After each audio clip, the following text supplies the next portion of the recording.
On va aborder la quatrième table ronde de cette journée. Donc, le sujet, c'est les éléments facilitant ou contraignant la suffisance alimentaire urbaine en Méditerranée, innovation sociale et technologique. Et le fil rouge de cette table ronde qu'on a construit donc, avec les 4 intervenants que je vais vous présenter tout de suite, c'était d'essayer d'élucider en quoi le local facilite l'émergence des innovations sociales et technologiques. Donc, on a avec nous Abdelmajid Saïdi, qui est économiste, enseignant-chercheur à l'université de Meknes. On a Claire Lesure, qui est agronome, qui est ingénieur de recherche à l'unité INRA d'Alenia. On a Christelle Ruiz-Cart, c'est bien dit? Merci. Qui est présidente de la commission de valorisation des productions agroalimentaires et circuits courts de la communauté de communes de Baronnie-Provençale. Et du parc aussi. Et on a Lamia Arfa, qui est économiste, qui est maître assistant à l'Institut de recherche agronomique de Tunisie, à Tunis. Donc, Abdelmajid. D'abord, merci Esther de m'avoir invité pour participer au séminaire. Et donc, c'est vrai que j'ai accepté de parler des CIAL, mais je ne savais pas qu'il y aura des gens, des fondateurs comme CERAD qui ont travaillé, qui ont fondé ce concept. J'ai travaillé là-dessus. Et il y a quelques années, et pour moi, les CIAL, donc, il est le résultat du rapprochement de 2 évolutions. Donc, la première concerne donc l'activité agricole et agroalimentaire, et la deuxième évolution concerne... Je te coupe juste. Le CIAL, il y a les fondateurs, mais il y a d'autres qui ne sont pas fondateurs. Et déjà, l'acronyme, je pense que si tu peux le développer, expliquer un tout petit peu ce qu'il c'est. Les CIAL, c'est les systèmes agroalimentaires localisés. Voilà. Donc, à l'instar de systèmes alimentaires territorialisés ou autres. Mais il était développé par Michnek notamment et Denis Roquier-Desjardins qui ont donc fondé ce concept, ces systèmes agroalimentaires localisés.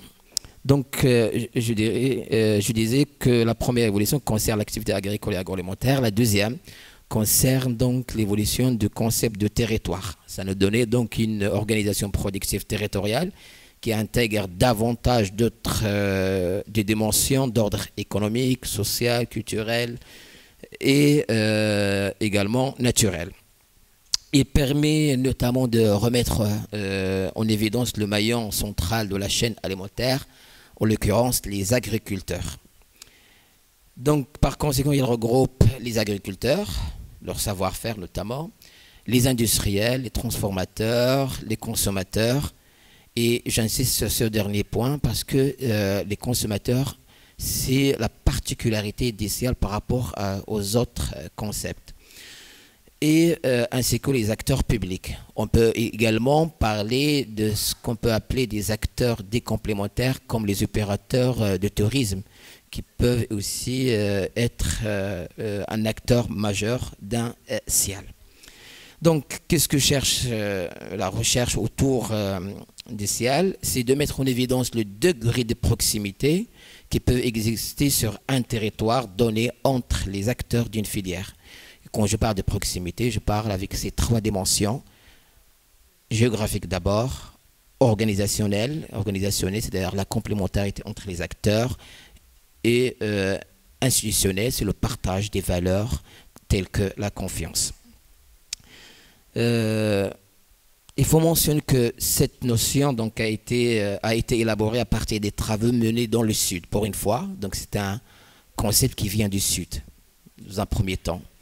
Et notamment basé sur les travaux menés par le CERAD dans les pays du Sud et en Amérique latine, par Michnek et autres. Ces travaux donc, ont mis en évidence le rôle important de l'artisanat alimentaire dans certaines villes en Afrique, comme le Mali ou le Cameroun, c'est ça, Cameroun, et également en Amérique latine avec un autre concept un peu différent, l'agro-industrie rurale en Amérique latine. Donc, il s'agit de réseaux localisés de petites unités familiales à la base, souvent spécialisées dans la production d'un produit agroalimentaire.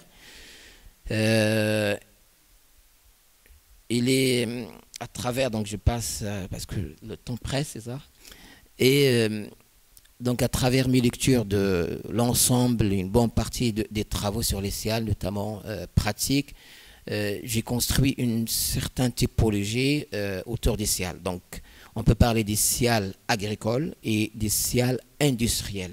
Donc, les SIAL agricoles, généralement dans les zones rurales, où on a un lien très attaché à l'aspect agricole, à l'origine des produits agricoles. Ils sont peu industrialisés, transformés, et c'est l'origine qui fait la valeur de ces produits. Et également, on a les SIAL industriels, et là, ce sont les transformateurs, les industriels, qui constituent le maillon central de ce type de SIAL. Donc, et là, j'ai un exemple sur lequel j'ai travaillé, c'est celui de Bijaya, en Algérie. Tout à l'heure, on a parlé de l'Algérie, je ne sais pas, avec un ami.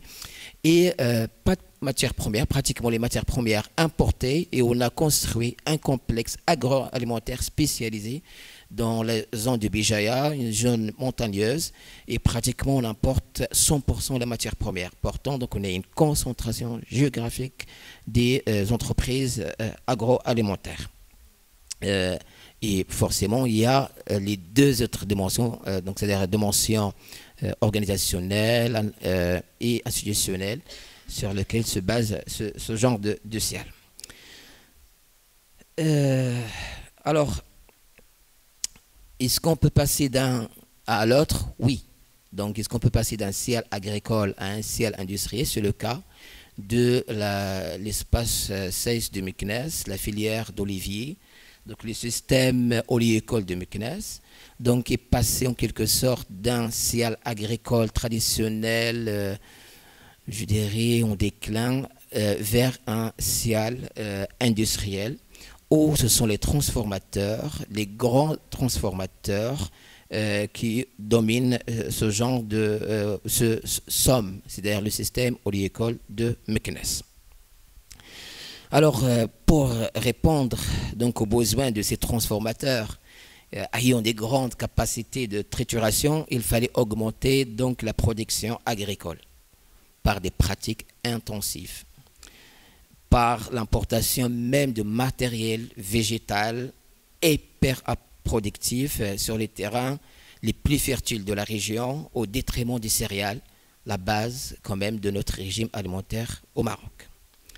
Donc, certes, ces plantes importées, telles que l'arbiquine ou l'arbiquina de l'Espagne, au bout de 3 ans, ils sont déjà productifs.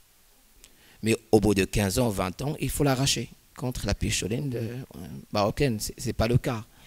Et il faut l'arracher, donc il devient totalement productif après avoir détruit le sol, la nappe hydraulique, et il faut encore laisser 15 ans, voire plus, le sol se reposer, se reconstruire pour pouvoir cultiver d'autres choses. Donc la modernisation de cette filière olivier se fait notamment dans le cadre du plan Maroc vert, et la production est pratiquement destinée à l'export. Donc juste, j'ouvre la parenthèse sur le plan Maroc vert. Donc c'est un plan étatique basé sur 2 piliers. Le premier pilier est destiné donc à moderniser la grande agriculture destiné à l'exportation, et deuxième pilier destiné donc à aider la petite agriculture, donc l'agriculture familiale, solidaire, etc. Sauf qu'après 10 ans, parce qu'il a commencé en 2008, 75% du budget est destiné pratiquement vers le premier pilier, c'est-à-dire la grande agriculture donc moderne.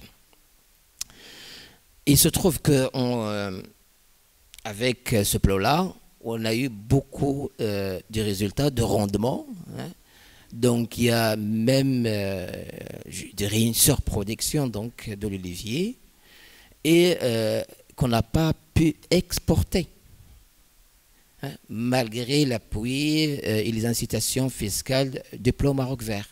Parce que tout simplement, on n'a pas pensé qu'il y a des concurrents déjà très forts sur le marché international, notamment nos voisins, la Tunisie, hein, l'Espagne et l'Italie.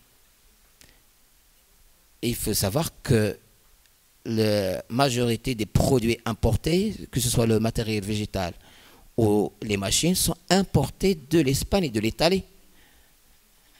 Donc à la base, en amont. Mais en aval, on n'a pas pu exporter vers ces marchés, vers les autres marchés. Et dans ce contexte-là, parce que le temps passe, Oui. le local, en quoi il a réagi avec des innovations sociales ou technologiques qui, voilà, D'accord. pour s'adapter ou faire avec cette situation. Voilà. Donc, cette surproduction qu'on n'a pas pu exporter, on n'a pas pu non plus les coller, vendre sur le marché local. Parce que, tout simplement, cette huile d'olive qui répond à toutes les qualités internationales est chère pour la population locale. Très chère. Et le consommateur marocain préfère donc l'ancien régime, l'ancien système, aller directement vers les agriculteurs, oléiculteurs, aller avec leurs bidons, etc. Sauf qu'on a constaté un changement. C'est-à-dire qu'il devient exigeant vis-à-vis de l'ancien système artisanal en matière de qualité. Notamment, donc, il comprend c'est quoi l'acidité, c'est-à-dire ils veulent des huiles d'olive moins acides, triturées en moins de 48 heures, et en quelque sorte, donc, ils ont une confiance vis-à-vis du système plus que de l'autre système moderne. Donc, voire même certaines personnes, c'est eux-mêmes qui vont chercher les grains d'olive et qui vont la triturer dans des unités traditionnelles ou semi-modernes. Donc il y a une innovation vraiment locale, il y a une réémergence de l'ancien système, hein, donc qui respecte de plus en plus certaines normes d'hygiène, etc., de trituration, contrairement à l'autre système qui galère pour donc écoler, vendre sa production. Voilà. Je ne sais pas si j'ai bien répondu à la dernière ou pas. Ouais. Oui. Est-ce qu'au niveau des innovations technologiques ou techniques, qu'est-ce que ça a été l'impact de ces plans Maroc vert au niveau local? Alors le plan Maroc vert sur le plan local, il a favorisé la grande exploitation. Donc ces techniques, pour comment? C'est-à-dire ces techniques, ils sont plus adaptés à des gens qui ont un niveau quand même scolaire très élevé, tandis que la majorité des agriculteurs, les petits agriculteurs, n'ont pratiquement aucun niveau scolaire. Alors comment veulent diffuser des techniques modernes au sein de l'agriculture familiale où 93% de la main-d'œuvre ce sont des femmes? Et 7 sur 10 de ces femmes-là sont analphabètes carrément. Donc c'est impossible pour moi, hein, donc de diffuser des techniques modernes au sein de l'agriculture familiale traditionnelle. C'est pourquoi donc il faut adapter en quelque sorte donc le plan marocain au contexte local réel et aux agents de développement qui savent très bien le terrain, parce qu'en fait le plan Maroc vert n'est pas porté par les agents de développement au niveau local. Il est plus développé et porté par des entreprises et des cabinets de consulting, malheureusement. Et ma dernière question, dans ce contexte-là que vous dressez, les systèmes alimentaires localisés, Oui. comment ils se portent-ils, les circuits courts, par rapport à notre sujet des Oui, substances par rapport à alimentaires?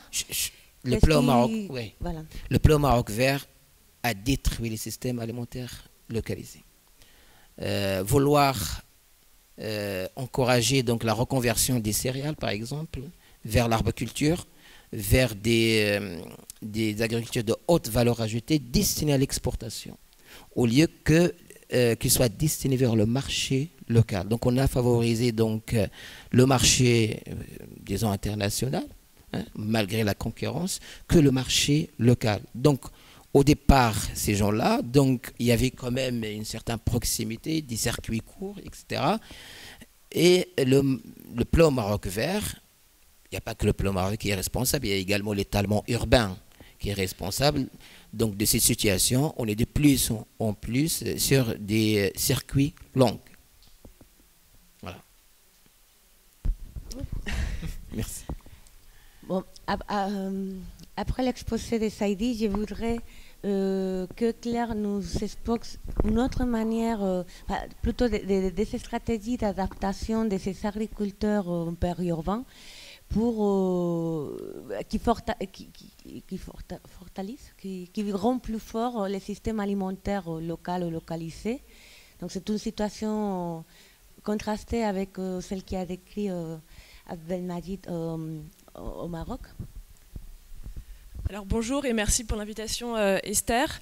Donc moi je travaille, comme l'a dit Esther, dans une unité de l'INRA qui est une unité expérimentale basée à côté de Perpignan et qui est spécialisée sur les systèmes maraîchers. Donc forcément mon propos va beaucoup porter sur les systèmes maraîchers puisque c'est là-dessus que je travaille. Il se trouve que je participe aussi au réseau mixte technologique alimentation locale. Alors je ne suis pas l'animatrice comme ça a été écrit sur le programme, ma contribution est plus modeste, mais voilà, le témoignage que je vais présenter ici s'appuie d'une part sur les travaux de mon unité et d'autre part sur des échanges que j'ai pu avoir dans le cadre de ce RMT. Alors ce que nous, on a pu observer dans l'unité à partir de travaux d'enquête qui ont été menés chez des maraîchers autour de Perpignan, c'est que lorsque la part des circuits courts augmente dans l'exploitation, ça a différentes conséquences sur le fonctionnement global et sur le fonctionnement technique de l'exploitation. Alors dans mon discours, je vais utiliser indifféremment le terme de circuits courts et de circuits locaux, puisque dans le cadre de ces travaux-là, finalement, les circuits courts étaient également locaux, ce qui n'est pas toujours le cas. Donc là, en tout cas, la part des circuits courts de l'exploitation augmente, ce qui se traduit en premier lieu par une diversification des tâches, puisqu'il s'agit à la fois de produire et de vendre, et par une diversification des circuits, puisque bien souvent, les maraîchers ne mobilisent pas un seul circuit, ni même un seul type de circuit, mais bien une combinaison de circuits de commercialisation. Donc cette diversification augmente la charge de travail, augmente aussi la complexité des raisonnements qui sont à mener dans les exploitations. Et pour gérer cette augmentation, le maraîcher peut se retrouver par exemple à regrouper des cultures et à mettre en place des itinéraires techniques qui sont communs à plusieurs cultures. Donc plutôt que de réfléchir séparément à la tomate, au concombre et à l'aubergine, des cultures qui sont proches, comme la tomate et l'aubergine, vont être gérées de manière commune, ce qui peut aboutir à des simplifications de conduite, pour une raison par exemple toute simple, qui est que les homologations de produits phytosanitaires sont faites culture par culture, et que donc si on gère deux cultures en même temps, la gamme de produits homologués se réduit. Et par ce biais, on peut aboutir à des réductions d'intrants. Là, ce que je décris, ça peut paraître être un phénomène un peu subi, mais ce qu'il ne faut pas négliger par ailleurs, c'est que qui dit commercialisation en circuit court, dit aussi, bien entendu, qu'il faut produire quelque chose, une production adaptée au circuit court. Et donc, bien souvent, cela passe par une diversification des cultures. Cette diversification, à nouveau, peut favoriser une réduction d'intrants.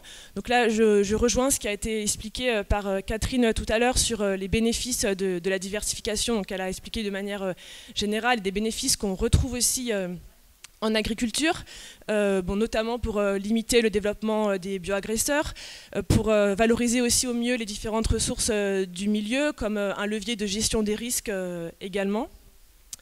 Donc diversification, mais il me semble que c'est important de ne pas se cacher que la diversification, c'est pas non plus simple à gérer, que c'est un gros changement, je dirais même un changement culturel pour les maraîchers, pour les techniciens et même pour nous au niveau d'une station expérimentale. Et puis qu'il ne s'agit pas seulement d'augmenter le nombre de cultures, mais aussi d'être en mesure de les agencer dans l'espace et dans le temps, de manière à vraiment profiter des effets de cette diversification. Autre élément à avoir en tête, c'est qu'une production adaptée au circuit court, c'est aussi une production qui a des critères de qualité spécifiques, répondant aux attentes des consommateurs de ces circuits, avec quand même bien souvent des consommateurs qui ont des attentes assez fortes par rapport au goût, et qui ont aussi une tolérance aux défauts visuels ou cosmétiques, comme on dit souvent pour les produits maraîchers. Donc une tolérance qui est plus grande, ce qui peut permettre de gérer beaucoup plus facilement l'hétérogénéité des productions.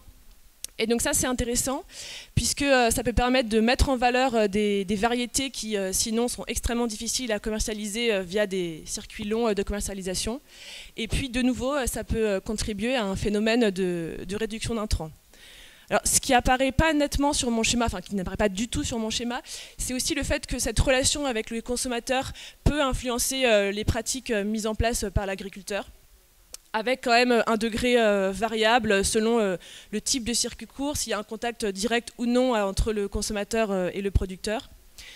Et puis, il ne faut pas négliger non plus le fait que ce qu'on a vu hier avec la présentation de Catherine, c'était que ce type d'exploitation est imbriqué dans des réseaux qui peuvent être très complexes, et que ces réseaux peuvent être aussi un lieu d'échange de pratiques entre agriculteurs qui, à nouveau, peuvent favoriser des changements de pratiques. Donc là, c'est un panorama un peu général, mais ce qui me semble important à souligner, c'est que derrière ce panorama global se cache quand même une énorme diversité de fonctionnement, puisque, comme je le disais, ce qu'on a pu observer autour de Perpignan et de Toulouse, c'est que ce sont des exploitations où il y a plusieurs circuits de commercialisation qui sont combinés. Donc là, ce qu'on a représenté ici schématiquement, c'est une typologie d'exploitation en fonction de l'intensité du recours au circuit court et puis de la diversité cultivée.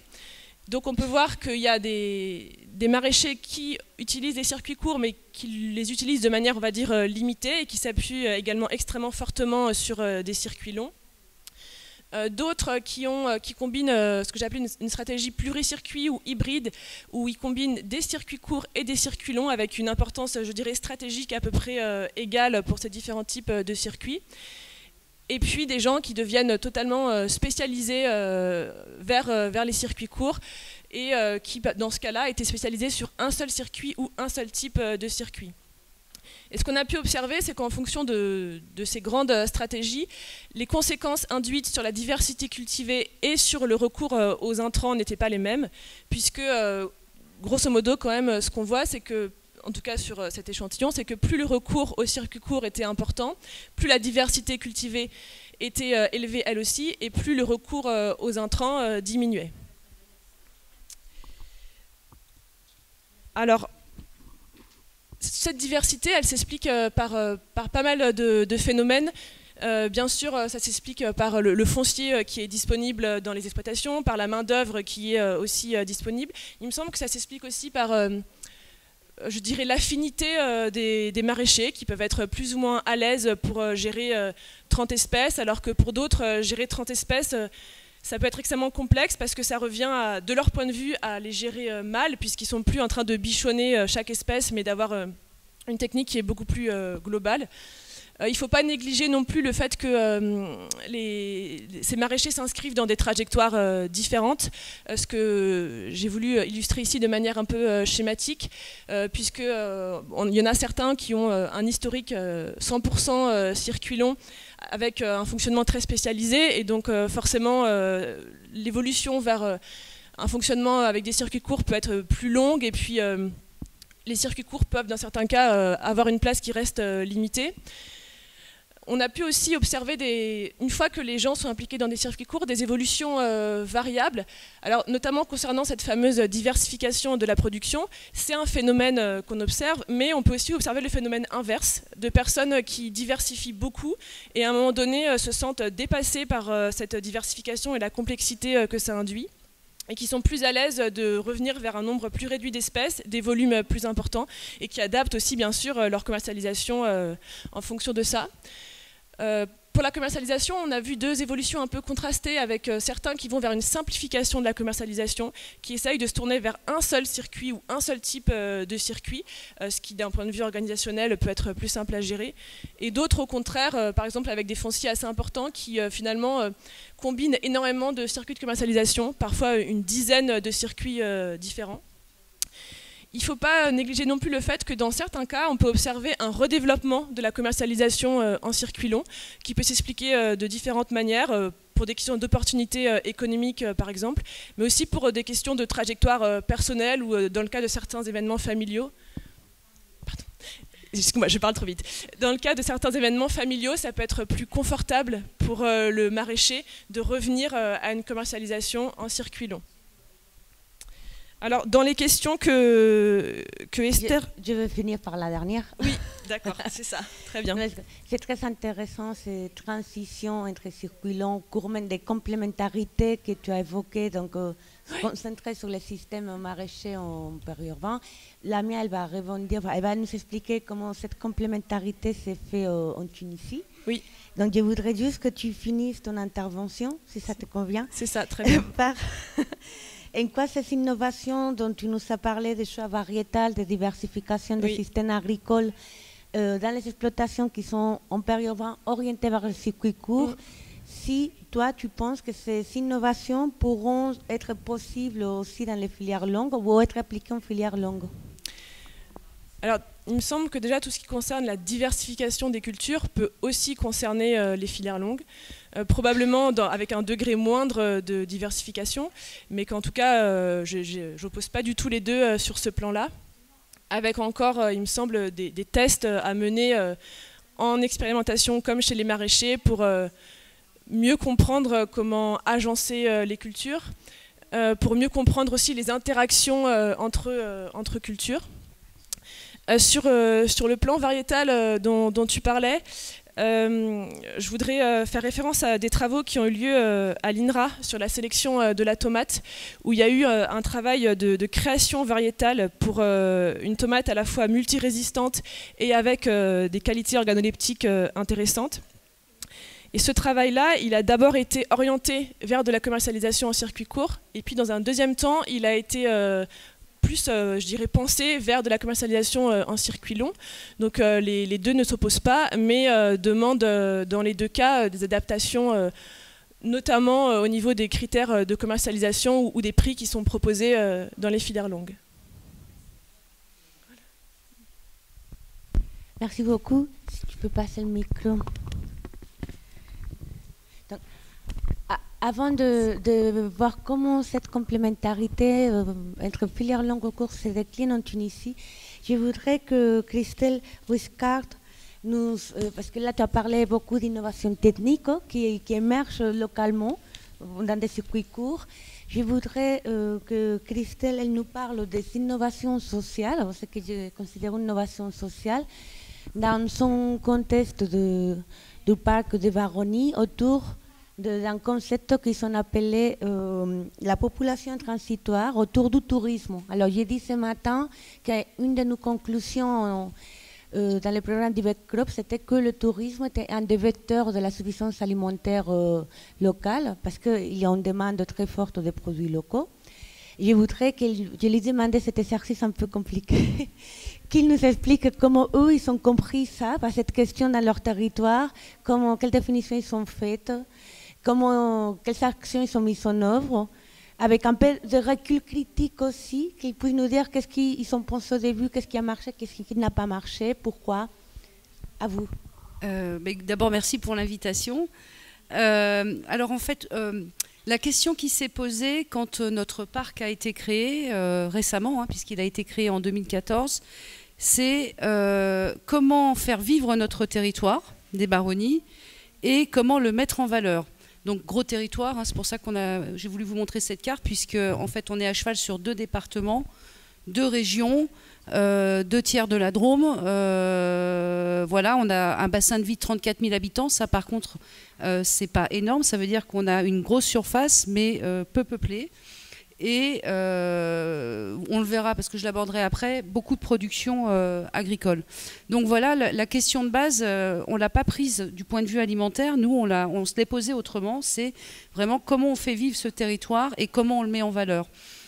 Comment on le fait vivre, c'est-à-dire comment on crée du lien sur le territoire et comment on le fait vivre du point de vue donc, social et économique, et le mettre en valeur, c'est-à-dire comment on fait en sorte que les baronnies existent en dehors des frontières des baronnies.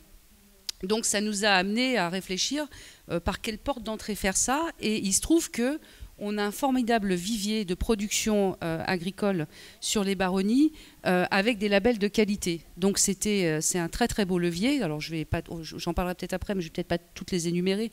Mais il y en a pas mal que vous connaissez. Il y a le petit épeautre, il y a l'olive de Nyons, il y a l'agneau de Sisteron, il y a les abricots avec une IGP en cours, il y a les AOC sur le vin, enfin bon, on en a beaucoup. Et donc on s'est dit, c'est un très beau levier justement pour pouvoir exister en dehors de nos frontières, avec justement, et on l'évoquera après, ces populations de passage qui sont des formidables ambassadeurs, et un formidable levier aussi pour faire vivre le territoire localement, c'est-à-dire recréer du lien autour de ces productions et conforter ou ramener, parce que dans certains cas il a fallu le faire, des circuits courts à destination de la population, justement pour qu'ils se réapproprient cette production locale. Voilà, donc ça s'est traduit à travers pas mal d'actions que je vais évoquer ensuite. Et donc l'idée en fait pour nous était de ne pas aborder ça uniquement par la question agricole et alimentaire, mais au-delà, c'est-à-dire aussi mettre en valeur tous les savoir-faire qui vont autour de tout ça. Là on va pouvoir passer sur la suivante. Voilà, donc on a eu pas mal d'actions qu'on a mises en place justement pour traduire cette volonté. Qui a été destinée non seulement donc à cette population de passage, mais également aux locaux. Donc l'idée était d'abord de sensibiliser les habitants, mais évidemment les touristes, avec plusieurs actions. Donc on a fait des actions, donc on a mis en place là pour la première fois cette année, qui s'appelle le Printemps de l'agriculture. Et là il y avait une double idée derrière tout ça. C'était c'est l'heure de la récré. Donc on va attendre que... c'est toutes les heures, non? C'est ça? Toutes les ouais. Ouais. Bon alors, donc le Printemps de l'agriculture, en fait, on avait pour ambition de mettre en valeur justement toute cette production à destination du public, donc qu'il soit de passage ou local, et on a créé plusieurs événements sur tout le territoire. Et ensuite de faire en sorte que les agriculteurs et producteurs eux-mêmes se rencontrent entre eux. Parce que comme on est sur un territoire très grand, ils ne se connaissent pas forcément tous. Alors dans les filières, les mêmes filières, oui, mais d'une filière à l'autre, pas forcément. Donc on a aussi créé un moment pour eux, pour qu'ils se rencontrent, qu'ils partagent, qu'ils échangent sur leurs pratiques, sur leurs difficultés, et qu'ils créent aussi des moments de synergie, si cela était possible. Ensuite, on a beaucoup travaillé avec le milieu scolaire. Les cantines notamment, beaucoup de travail là-dessus, donc sur les produits qu'on introduit dans la cuisine locale des cantines, mais également on a amené des enfants chez les agriculteurs pour qu'ils comprennent comment les choses sortent de terre, et puis aussi un gros travail qu'on commence à engager, alors avec en toile de fond la loi Egalim là, qui est en train d'être discutée, mais sur le gaspillage aussi. Donc là, on a un énorme travail qui est en train d'être fait là-dessus. Et puis, beaucoup de travail en partenariat aussi avec les professionnels, notamment les restaurants, pour faire en sorte qu'ils travaillent les produits du terroir. Avec les hébergeurs, beaucoup, où là, en fait, on fonctionne avec les frigos pleins. C'est-à-dire qu'on fait en sorte qu'ils mettent des paniers à disposition des clients qui vont arriver. Beaucoup de travail aussi avec le monde de la gastronomie, notamment on a participé au pique-nique des chefs à Avignon. On travaille en ce moment avec quelques grands chefs pour travailler l'abricot, l'olive et le petit épeautre. On a là prochainement en octobre une manifestation au Sénat justement avec un cuisinier du Sénat pour mettre en avant tous les produits. Enfin voilà, on a une multitude d'actions comme ça. J'ai dû en oublier encore. Oui, la marque Parc, évidemment, on a aussi labellisé surtout certains producteurs, mais aussi hébergeurs, avec un cahier des charges relativement strict, si je puis dire, quant à, en tout cas, à la qualité des productions qui sont proposées et d'hébergement. Voilà, enfin j'en ai certainement oublié, mais l'idée sont toutes ces actions, c'est ça, et un plan d'alimentation bien sûr territorial. Ensuite, l'autre question qu'on s'est posée pour nous, c'est donc on a un bassin de vie de 30 000 habitants, donc nous on s'est pas demandé comment nourrir notre population, parce qu'à vrai dire la production qu'on a localement suffirait à nourrir cette population, donc on s'est aussi demandé comment faire en sorte que la production des baronnies puisse être commercialisée en dehors du territoire des baronnies. Voilà. Après, la population transitoire, quelle définition on en a fait? En fait, pour nous, ce sont des gens de passage. Les gens de passage, c'est les résidences secondaires, ce qui représente à peu près 7000 résidences secondaires sur les baronnies. Ce sont évidemment tous les hébergements, camping, hôtels, etc., ce qui représente 24 000 nuitées, donc ça fait quand même un peu de monde. C'est principalement ça, hein, la population transitoire. Après, j'ai dû oublier encore plein de choses, j'imagine. Oui, les difficultés. On a des difficultés déjà de base. Ça veut dire qu'on est sur un territoire qui est connu, mais malgré tout, on est assez excentré. Donc la première difficulté qu'on rencontre, c'est la logistique, le transport. Parce que les circuits courts, c'est pas à 3 km, ça va quand même un peu au-delà. On est donc sur un territoire en plus montagneux. Donc là, on a un réel problème de logistique. Deuxième problème, qui pour nous ne l'est pas, enfin qui ne doit pas l'être, mais qui économiquement peut l'être, c'est la taille des exploitations. Parce que comme on est précisément dans des zones montagneuses, on n'est pas sur des grosses exploitations. Donc le modèle économique est complètement différent de ce qu'on va trouver par exemple dans la vallée du Rhône. Donc ça veut dire aussi qu'il a fallu absolument qu'on trouve un système pour se distinguer, et je pense notamment aux abricots par exemple, sur lesquels on a une IGP qui est en train de se mettre en place, précisément pour pouvoir avoir une valeur ajoutée. Et donc ça a été vrai pour plein d'autres productions, parce qu'on ne peut pas jouer sur les volumes, compte tenu de la taille des exploitations et des contraintes géographiques. Et d'ailleurs, donc c'est pour ça qu'on a beaucoup prêté d'attention et joué. Enfin, on s'est beaucoup penché sur tout ce qui tourne autour des productions labellisées, donc les AOC, les IGP. Et ça a eu aussi un côté positif. C'est-à-dire que ça a remis en lumière des productions qui n'existaient plus ou sur lesquelles plus personne ne prêtait attention, comme le petit épeautre, ce qui est un très bon exemple. Le tilleul aussi, bon, même si ça reste une filière encore assez confidentielle, voilà, sur des choses, sur des filières qui ont pu réémerger aussi grâce à ça. Après, sur les résultats entre guillemets de ce qu'on a mené, c'est encore un petit peu tôt. Toujours est-il qu'on se rend compte quand même que tout le travail qu'on a mis en place, donc depuis, je dirais plutôt 2015, parce que le temps de la création du parc, il a fallu quand même qu'on se mette en place, commence à porter ses fruits. Voilà, on commence à avoir vraiment une demande sur des produits, mais ce sont des demandes de niche, mais c'est plutôt bien. Enfin, c'est ce qu'on cherche aussi, hein, c'est à mettre en valeur tous ces produits. Donc voilà.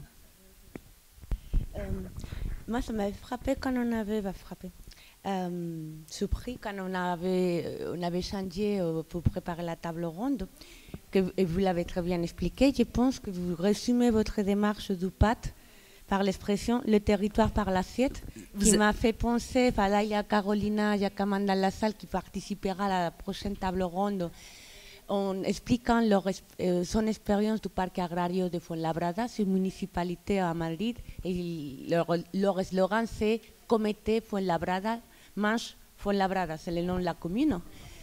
Si vous pouvez peut-être ajouter sur... Oui, alors en fait c'est exactement ça, enfin, c'est une expression, d'ailleurs on devrait peut-être l'utiliser comme slogan finalement parce qu'on ne l'a pas fait, mais oui c'est vraiment ça, en fait c'est une démarche du territoire par l'assiette, ça veut dire que tout va tourner autour de ce qu'on peut manger, boire, et en fait de montrer le territoire notamment à travers ça, parce que c'est pas la seule chose, mais c'est un des leviers principaux, c'est vraiment le territoire par l'assiette, et quel que soit l'endroit où on va se trouver, il y aura une production qu'on pourra proposer et mettre en valeur. C'est exactement ça.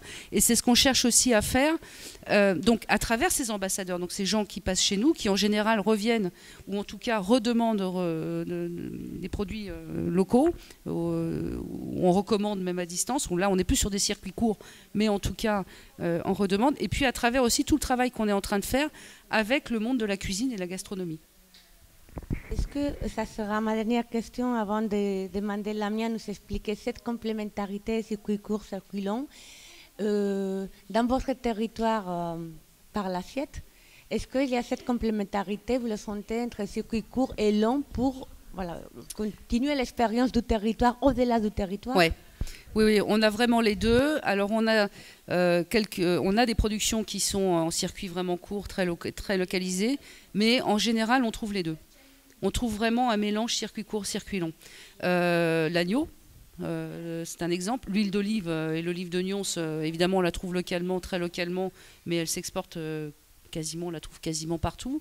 Le vin, avec nos AOC. Donc c'est pareil, c'est des vins qu'on trouve évidemment localement, mais qu'on trouve, j'allais dire même au-delà des frontières françaises. Donc oui, on a un mixte sur l'abricot aussi. Après, l'abricot, on le trouve aussi pas mal en circuit long, hein, parce qu'on le retrouve en Allemagne, on le retrouve pas mal à l'est de l'Europe. Donc oui, on a les deux. Et on a réussi, mais il y a quelques années, mais ça fait quand même pas mal d'années maintenant, une quinzaine d'années, à faire en sorte, parce que ça, on s'était rendu compte de ça aussi à un moment donné, par exemple, alors je parle des abricots parce que c'était très emblématique, où en grande surface, on trouvait des abricots qui venaient de partout, sauf de chez nous. Donc on s'est dit, il y a quand même un souci, sachant qu'on a des producteurs à 15 km du premier...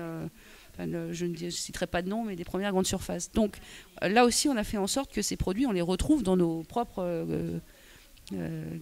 commerces locaux. Vous pourriez juste peut-être faire en sorte, expliquer un tout petit peu une action qui a permis de mettre à disposition de la consommation locale, cette production locale. Si on n'avait pas préparé cette question. Non, on ne l'avait pas préparé. Non, mais les premières actions, mais qui datent déjà, alors là, d'avant même la création du parc, c'était à l'époque où on était en préfiguration, ça a été justement d'aller discuter avec ces grandes surfaces et ces centrales d'achat pour faire en sorte qu'on ait tous nos produits locaux référencés, en tout cas dans les grandes surfaces locales. Ça a été la première démarche. Après, celle qu'on a encore aujourd'hui, c'est faire en sorte qu'on retrouve tous ces produits aussi, autant que possible, dans les restaurants.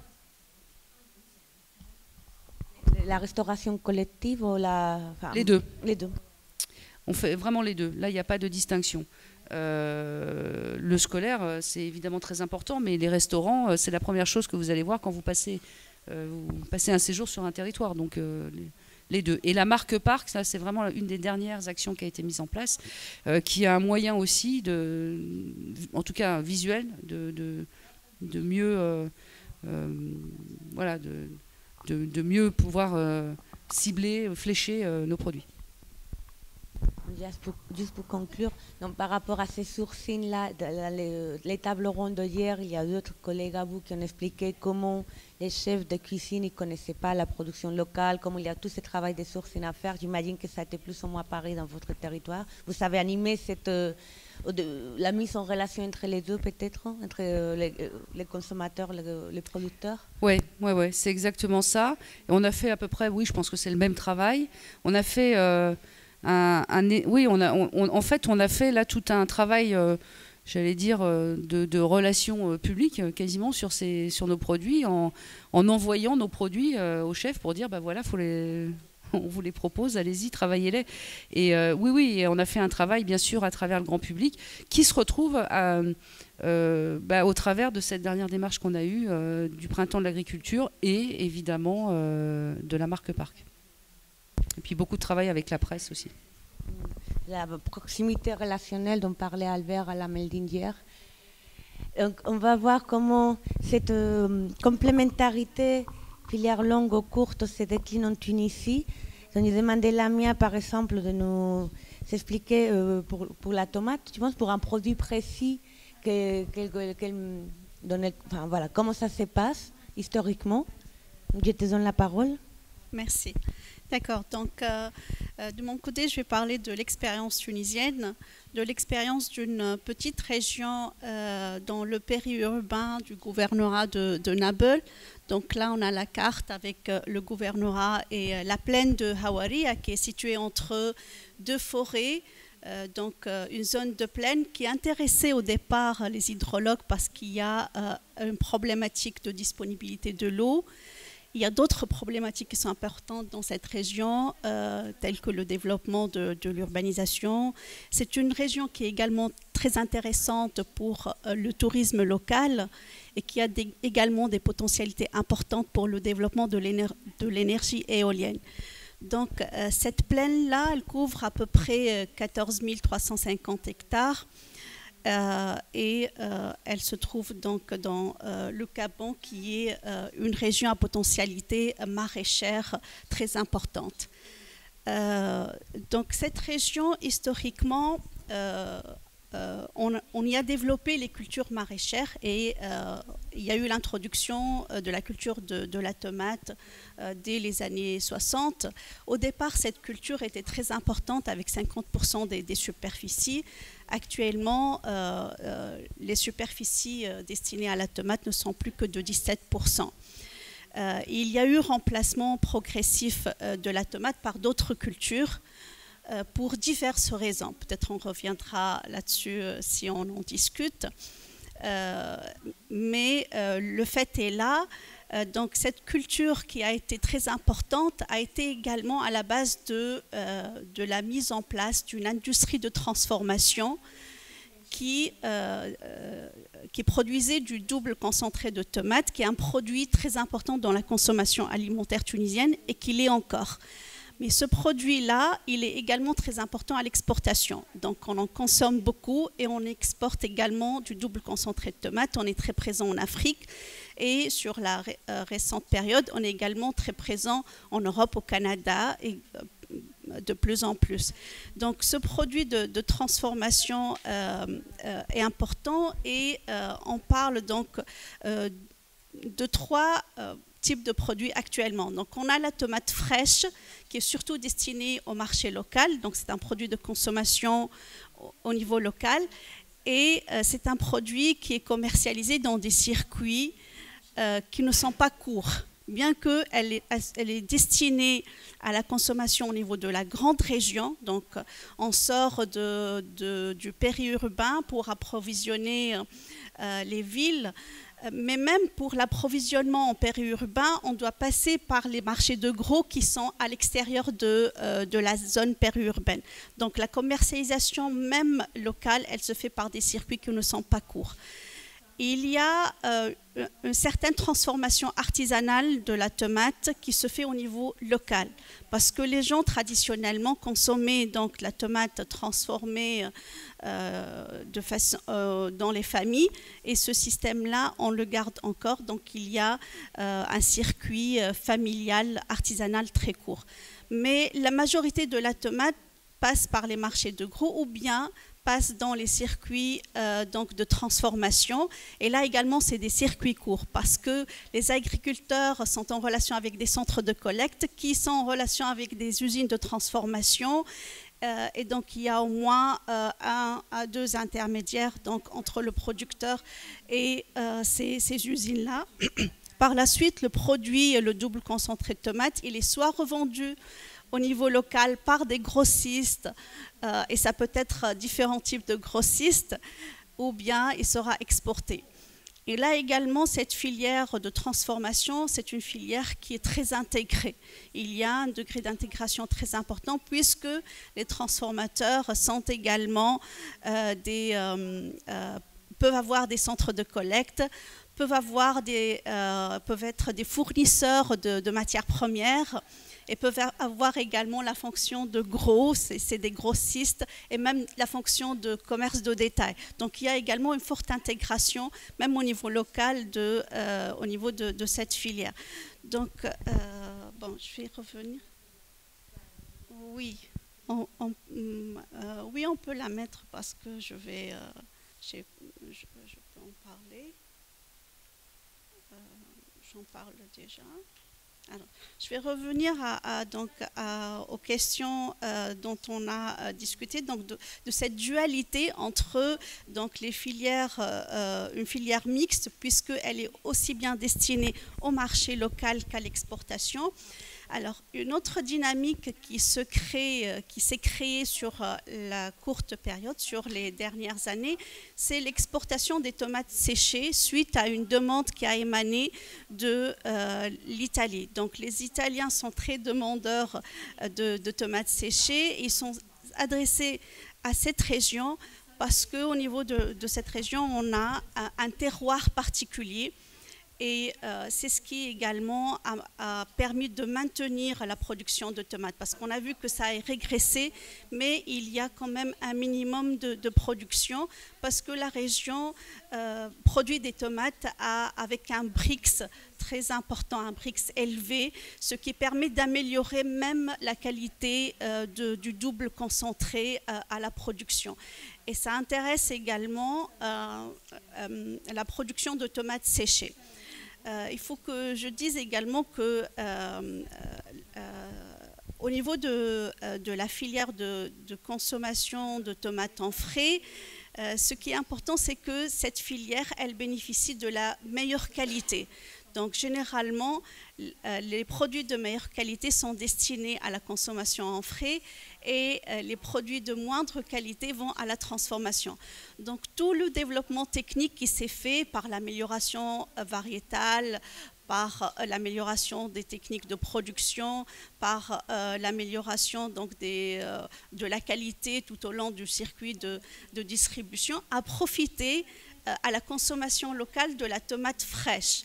Donc, et on voit, et ce profit, il a été également valorisé par des prix plus intéressants pour la tomate vendue en frais sur le marché local que pour la tomate vendue en frais pour la transformation, puisque les prix pour la tomate destinée à la transformation sont des prix contrôlés. Il y a donc une entente entre l'UTAP, qui est l'union, qui est le syndicat des agriculteurs, le syndicat des transformateurs et le ministère de l'Agriculture sur le niveau de prix à la transformation, à la vente pour la tomate de transformation. Donc il y a ces deux filières qui coexistent. Tu as parlé des transformations induites par la filière longue vers la filière courte en termes d'innovation technique ou des transformations différentes des produits, la tomate séchée. Est-ce qu'il y en aura aussi d'autres transformations ou des innovations techniques et sociales qui sont leur origine dans les filières courtes qui pourront qui induiront des changements dans la filière longue? En fait, l'introduction ou l'importance grandissante pour la tomate séchée a eu des incidences sur le développement de filières courtes au niveau local, et même ça s'est étendu au niveau national, puisque cette tomate séchée était traditionnellement un produit qui était consommé par les Tunisiens, mais il a été abandonné avec le développement de l'industrie du double concentré de tomates. Avec le renouveau et l'intérêt nouveau pour ce produit-là, donc les agriculteurs se sont regroupés pour donc s'approprier cette activité, et il y a donc maintenant des groupements de femmes qui font de la tomate séchée et qui vendent ça dans des circuits courts, dans des foires par exemple, ou dans d'autres régions à travers les réseaux sociaux, à travers les colis postaux. Donc il y a une certaine donc certains circuits qui ont été créés ou développés grâce à cette filière. Bon, le problème, c'est qu'en Tunisie également, il n'y a pas vraiment de politique commerciale qui incite au développement de ce type de circuit. Donc il n'y a pas vraiment une organisation commerciale. Le ministère de l'Agriculture n'a pas de politique de commercialisation de produits agricoles, et le ministère du Commerce intervient dans la gestion des marchés de gros uniquement. Donc toute cette question commerciale est un peu délaissée, et c'est une vraie problématique au niveau des filières agricoles, puisque les agriculteurs ne savent pas vendre, ils n'ont pas une connaissance en marketing, ils n'ont pas des connaissances, et la commercialisation se fait pratiquement toujours par des intermédiaires. Parfois, même dans les marchés hebdomadaires, l'agriculteur, quand il arrive pour vendre son produit, il le vend à un intermédiaire et il rentre chez lui, il ne prend même pas la peine de vendre de façon directe au consommateur. Donc, la commercialisation reste quand même une problématique importante pour la valorisation des circuits courts au niveau local principalement. Oui, c'est un sujet qu'on abordait hier lors de la table ronde 3, de l'importance, le rôle de ces structures des médiateurs, de ces structures intermédiaires pour la suffisance alimentaire, en effet. Je ne sais pas si tu veux ajouter quelque chose d'autre, on passe au... Juste pour dire qu'il y a de l'innovation technologique qui est introduite à partir des pépinières qui innovent beaucoup dans la recherche de nouvelles variétés, dans la recherche de nouvelles techniques de développement de plants. Et donc cette expansion des pépinières qui deviennent plus importantes au niveau de la région, de plus en plus importantes parce que le climat est favorable au développement de ces pépinières. Ils ont un hiver qui est doux, donc un climat qui est propice. Et ce développement qui est induit par les pépinières bénéficie à la consommation locale puisqu'on va trouver de nouvelles variétés, plus de choix, de meilleure qualité. Et je disais que les produits de qualité étaient beaucoup plus valorisés sur le marché local et pour la consommation locale que dans les filières de transformation. Là, je pense que j'ai fait le tour. Voilà. Je vous remercie. Même pas ouvert le tour de questions.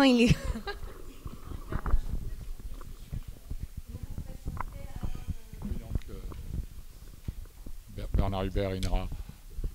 Non, juste une question de compréhension. Les tomates séchées, qui est-ce qui les sèche ? Les tomates séchées sont séchées au soleil, en plein soleil. Donc, c'est des femmes qui sont employées dans des usines et qui vont donc couper les tomates, les saler et les laisser assécher en plein air. Mais ça se fait dans des usines ?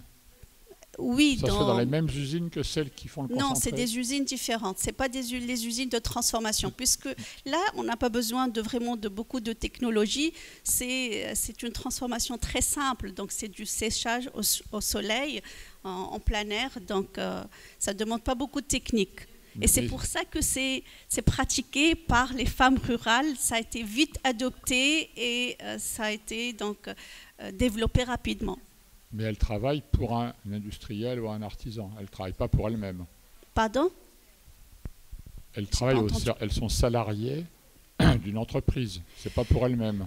Alors, d'abord, le développement de ces tomates séchées a été induit par un industriel, une entreprise qui produisait les tomates séchées pour l'exportation. Mais par la suite, donc ça a été développé par des agriculteurs, des agricultrices qui ont transformé leur propre production ou des productions de la tomate qu'elles ont achetées auprès d'agriculteurs et elles ont vendu par la suite ces tomates sur le marché local.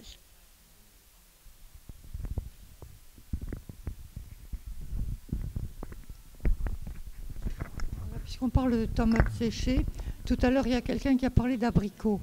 Est-ce que c'est la même technique pour sécher les abricots ?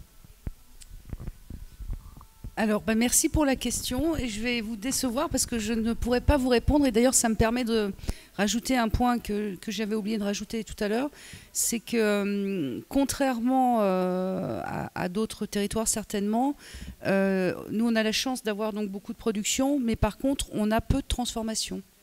Hormis l'olive ou le vin, les produits qui sont commercialisés sont des produits bruts. Donc pour le coup, l'abricot, disons que ça doit se faire de façon marginale, mais il est principalement commercialisé tel qu'il est. Donc du coup,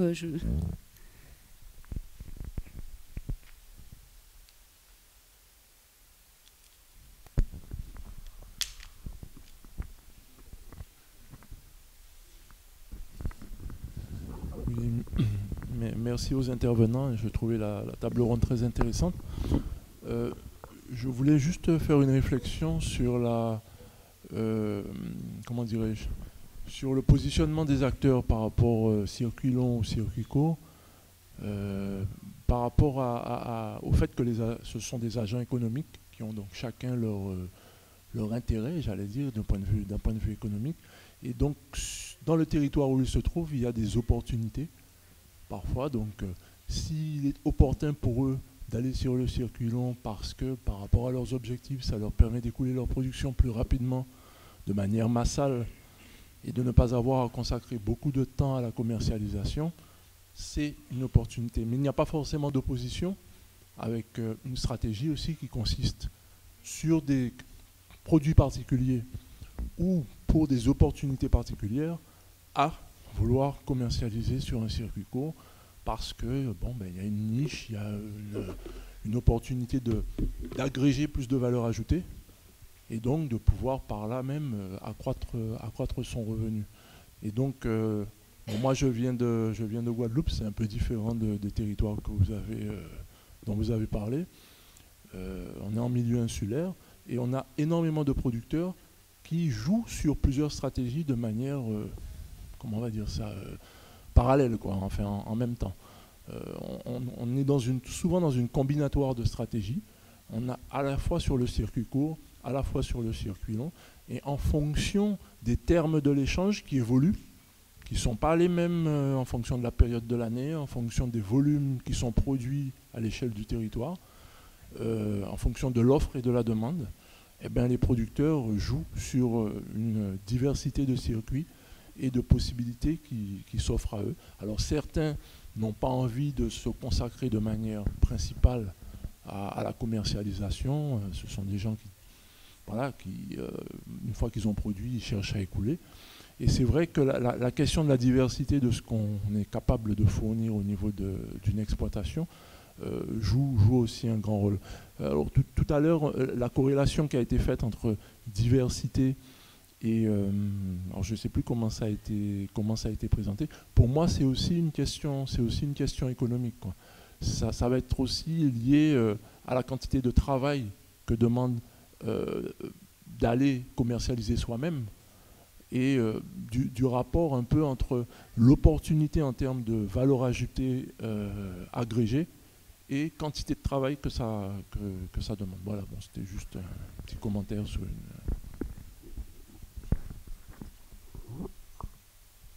Bonjour, Anne-Isabelle Lacordaire. Donc moi, je suis formatrice sur des méthodes de lutte, itinéraire technique, spécialiste de biocontrôle. Et j'ai une petite question justement sur les systèmes techniques et les itinéraires. On n'en parle pas trop, là, on parle beaucoup de local. Donc j'ai compris quand même qu'à l'ENIA, il y avait des travaux depuis de nombreuses années qui se poursuivent sur la mise en œuvre de systèmes de diversification pour finalité aussi réduire les intrants. Mais qu'en est-il concernant les tomates en Tunisie, les abricots, parce que vous parlez beaucoup des abricots, et de l'olive, puisque vous parlez beaucoup de l'olive, sachant que ces cultures sont soumises à quand même divers bioagresseurs. Donc je voudrais savoir, ma question c'est, est-ce que dans vos projets, dans ce que vous mettez en place, il y a des cahiers des charges très spécifiques sur les méthodes de lutte et de protection. On parle beaucoup d'agriculture, d'agroécologie, d'agroforesterie. Là, je n'en ai pas du tout entendu parler. Donc, j'aimerais savoir ce qu'il en est dans vos diverses structures. Merci.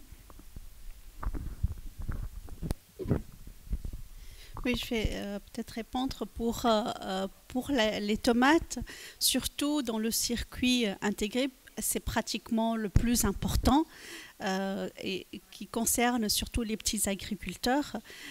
Il y a effectivement un cahier de charges qui est mis en place et qui est géré par les centres de collecte qui sont les intermédiaires entre les agriculteurs et les transformateurs. Donc, il y a un cahier de charges sur l'itinéraire technique, il y a un contrôle technique également, un encadrement. On leur fournit pratiquement toutes les matières premières, donc il y a un contrôle assez rigoureux et un paquet technique qui est bien défini dès le départ. Alors, pour les abricots et l'olive, puisqu'on parlait de l'olive, en fait, il y a un accompagnement. Le rôle du parc, pour le coup, n'est pas de définir ce cahier des charges. Nous, notre rôle a été plutôt d'accompagner les différentes filières pour savoir de quelle manière on pouvait leur permettre d'amener une valeur ajoutée sur ces produits. Après, dans les labellisations, il y a ces cahiers des charges, il y a ces accompagnements et aussi au travers des chambres d'agriculture. Ça existe. Après, au sein du parc, évidemment, on accompagne dès l'instant où un producteur ou un agriculteur a la volonté d'aller sur ces démarches-là. Et on lui permettra d'avoir tous les liens. Voilà.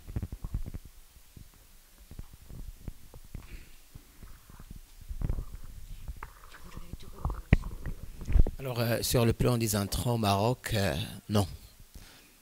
Pratiquement pas de contrôle. Peut-être sur le plan de transformation, oui. Pour respecter certaines normes de transformation, pour avoir une meilleure qualité d'huile d'olive. Mais en amont, c'est-à-dire sur le plan pratique, intensif des conduites, on n'a pas vraiment un contrôle strict ni de cahier de charge. Mais il y a quand même des produits interdits dans ton pays? Peu, et on ne les respecte pas. Bah, il n'y a que cette année qu'on a commencé pour la menthe. Tu vois, il y avait un scandale cette année et on a interdit pas mal des exploitations de vendre leur production. C'est la première fois. C'est la première fois vraiment qu'on met en place le respect.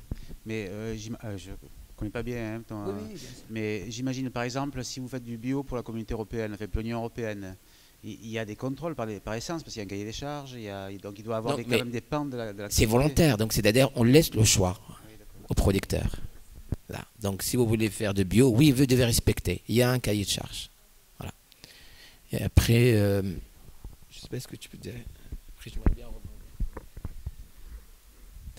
Alors oui, nous effectivement, dans le cas de mon unité, c'est des préoccupations qui sont au cœur de nos travaux. Ce qui nous paraît important à souligner, comme je l'ai dit, c'est que la diversification des cultures seule ne suffit pas. Il n'est pas du tout le gage systématique de la mise en place de pratiques plus agroécologiques. Qu'il est bien sûr important de réfléchir à l'agencement des cultures dans le temps et dans l'espace. Et puis, en tout cas, dans le cadre du maraîchage, ce qui est très très important aussi, c'est les méthodes de protection intégrée des cultures. Ça, c'est pour la partie maraîchage. Pour les autres productions, je suis beaucoup moins à l'aise pour m'exprimer. J'ai déjà eu des échanges à ce sujet avec des collègues dans le cadre du RMT Alimentation Locale, notamment sur l'élevage, où je me souviens d'un collègue qui me disait que compte tenu des attentes importantes des consommateurs concernant les produits issus des circuits courts, ça pouvait par exemple avoir des répercussions sur l'alimentation des troupeaux. Et puis ce que j'ai dit à un moment donné là, sur l'influence de la relation producteur-consommateur et des échanges entre producteurs, ça je pense que c'est valable quelle que soit la production. Mais voilà, sur les autres productions, moi je ne peux pas compléter tellement plus. Oui, et le contrôle il est fait en aval par les consommateurs, notamment européens, russes ou canadiens, qui ont de matériel pour tester la dose, etc. Donc, mais pas par les autorités marocaines. Donc on peut rejeter certains produits, donc, comme les tomates, les oranges, etc. C'était le cas il y a 2 ans ou 3 ans. Donc il est fait par vraiment les importateurs, pas par l'autorité locale.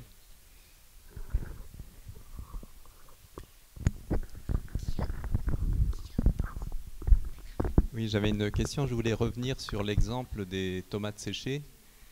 Vous nous avez expliqué que c'est une filière nouvelle qui est arrivée avec un transformateur qui a créé cette demande et que cette demande industrielle a suscité en fait une filière locale avec des groupements féminins qui se sont mis à produire à vendre et produire et vendre des tomates séchées. Et donc ma question c'est du côté des consommateurs, c'est-à-dire que s'il n'y avait pas avant ces produits, quelle était la demande des consommateurs et le fait que maintenant il y a une filière locale tomates séchées, voilà, est-ce que ça correspond à des nouvelles consommations alimentaires ou est-ce que ça existait déjà mais c'était tout simplement dans des circuits longs et maintenant c'est acheté en direct?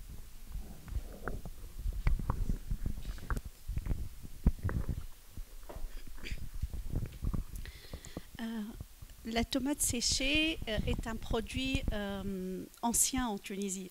Quand on entend de tomates séchées, moi, ma génération, je n'ai jamais consommé quand j'étais petite, mais j'en entends parler et on sait tous les bienfaits de la tomate séchée en comparaison avec les produits, d'autres produits transformés tels que le double concentré de tomate, puisque c'est un produit où il y a beaucoup de conservateurs. Donc, du coup, les consommateurs sont intéressés par les vertus nutritionnelles, en fait. Même s'il n'y a pas de tradition de consommation, il y a un engouement de plus en plus important vers des produits avec un bienfait pour la santé qui est meilleur, surtout avec tous les problèmes qu'on rencontre au niveau de la santé, l'obésité, l'hypertension, les maladies cardiovasculaires et d'autres. Donc le consommateur tunisien devient sensible à la qualité des produits. Voilà. D'autres questions? Je voulais demander... Ah, pardon. Je voulais demander pour le Maroc, j'avais vu une vidéo il y a quelques années qui m'avait horrifié, enfin il y a 2-3 ans. C'était la Confédération paysanne qui était allée soutenir la FNSEA du Maroc. Il y a eu des mouvements sociaux sur les ouvriers qui étaient maltraités au niveau de l'agriculture et où on montrait cette agriculture. Alors je voulais savoir où en étaient vos petits paysans, parce que là c'était tout l'investissement comme il y a au sud de l'Espagne, là, tous les gros ports là, de tous les Espagnols, les Français et puis les Marocains bien riches qui avaient investi dans cette agriculture industrielle, qui volaient l'eau, qui était pleine de pesticides. Tout ça, c'est des produits qui arrivent, alors à la fin de la vidéo, ça arrive sur le marché, ça j'ai trouvé ça horrible, sur le marché de Château-Renard, et c'est revendu par sur les petits marchés locaux, souvent par des Maghrébins. C'était douloureux parce que tu voyais ça, que c'était de l'exploitation d'un bout à l'autre de la chaîne, quoi. Je ne sais pas où ça en est, et je trouve ça lamentable que vos politiques, alors je dis toujours quand je vois dans mes patients marocains, je dis, vous avez un pays qui pouvait faire du bio, vous aviez le savoir-faire, ça n'avait pas de pollution, il y avait des bonnes terres, et il y a des cons de politique, excusez-moi du terme, qui bousillent tout ça alors que le marché il est ouvert, quoi. Ça en est où, là? Ils ont pris conscience de ce qui leur passe dans les mains, là, parce que c'était tout prêt, quoi. Il fallait vraiment peu de formation aux gens pour les rendre un peu, et puis juste les aider à vendre, quoi. Mais c'est lamentable de voir ça, quoi. Alors, je ne sais pas où ça en est, rassurez-moi.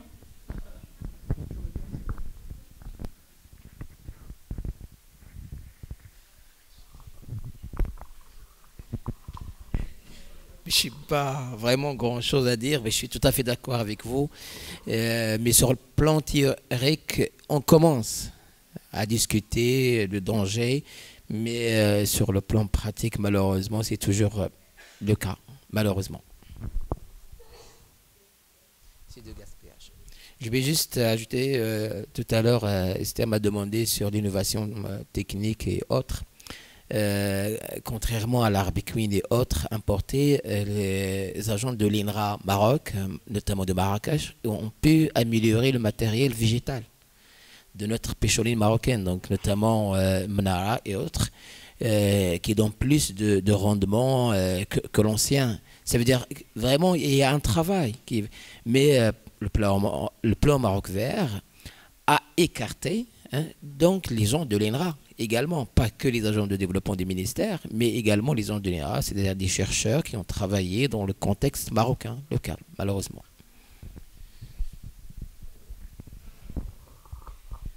On prend peut-être une dernière question, Katia, et puis on va pour la pause déjeuner.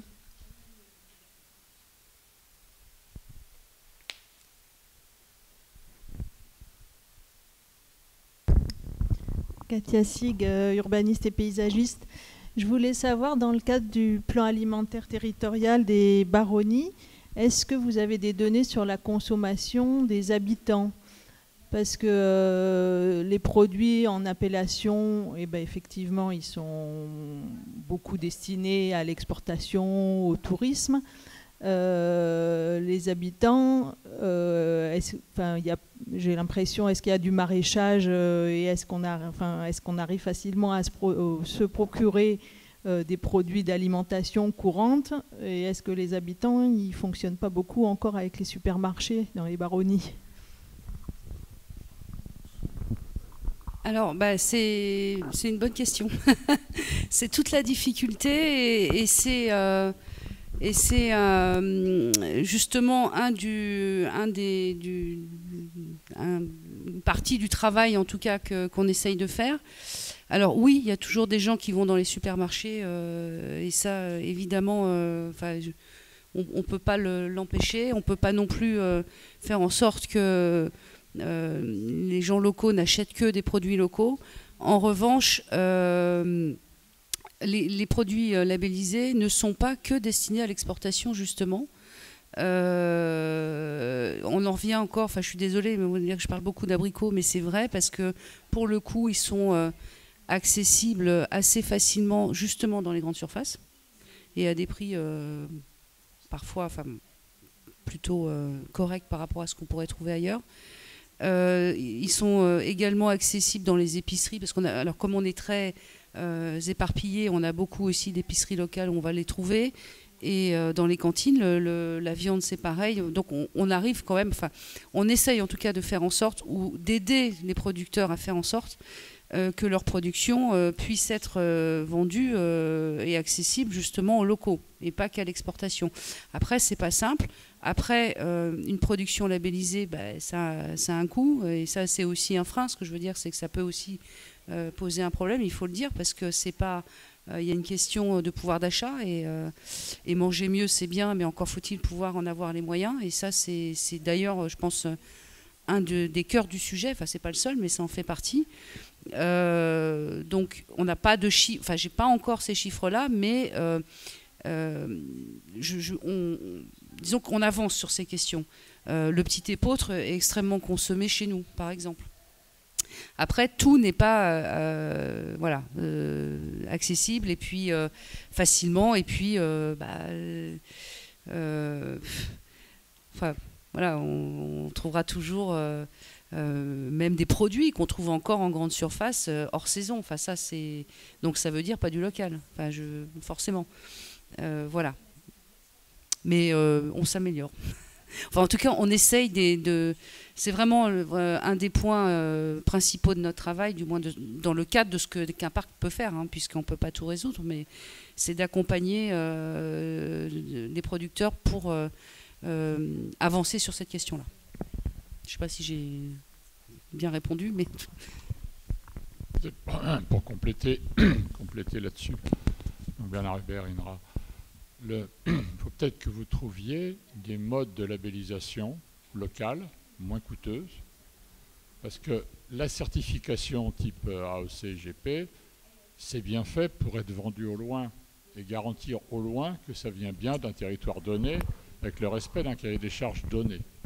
Donc les coûts, ils sont faits, c'est fait pour garantir qu'à Paris, à Francfort ou à New York, le Roquefort, il vient bien de Roquefort, ou l'abricot, IGP, Baronnie, il vient bien de GP. Quand on est sur place, on n'a pas forcément besoin de ces procédures de certification coûteuses.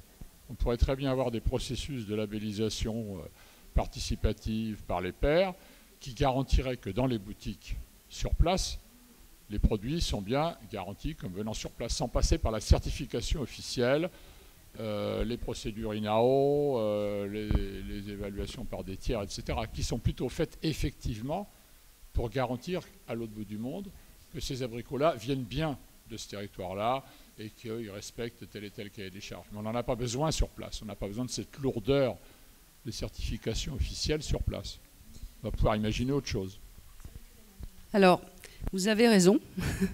Vous avez complètement raison, si ce n'est de rappeler que la démarche de certification, de labellisation est faite par les filières elles-mêmes, hein, c'est pas engagé par le parc, et donc c'est une volonté effectivement pour pouvoir distinguer leur production d'autres au-delà des frontières du territoire, c'est vrai. Mais du coup, ça me permet de rajouter quelque chose que j'ai oublié de dire tout à l'heure. Je ne sais plus à quel moment j'ai eu cette question. Sur la marque parc, qui est un moyen de différencier justement les produits. Donc là, beaucoup plus localement, et c'est beaucoup plus simple, avec un cahier des charges de façon plus simple. Donc elle existe, et on en est alors, au tout début. Donc on a certifié quelques producteurs, notamment pour l'agneau, et quelques hébergeurs, puisque ça ne concerne pas que la production. Mais en sachant que sur nos productions locales, tous ne sont pas que sur du circuit court, dont leur volonté de chercher une certification. Autre, j'entends.